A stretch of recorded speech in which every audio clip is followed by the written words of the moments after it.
সেই 15 টাকাতে দিয়ে একটা কলমি শাক কিনেছি। কলমি শাকটা কল ফেলে দিল না, ফেলে দিয়েছে মনে হয়। 15 টাকা দিয়ে কলমি শাক কিনে নিয়ে এসেছিলাম যে বাবুদেরকে খাওয়াবো।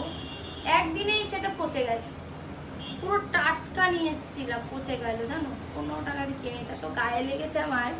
আর পালং শাকের দাম এখন বাজারে অনেক বেশি, যেহেতু এখন অফ সিজন। আমি নিয়ে আসলাম, খাওয়াবো, পচে গেছে। আর যেহেতু এই যে কয়দিন যেহেতু আমাদের ঘরে লোকজন রয়েছে, মাছও খাওয়াতে পারছি না আমি না। এখন এই যে দেখি রাতের বেলা মাছ নিয়ে আসবো, বাবুদেরকে মাছ খাওয়াবো।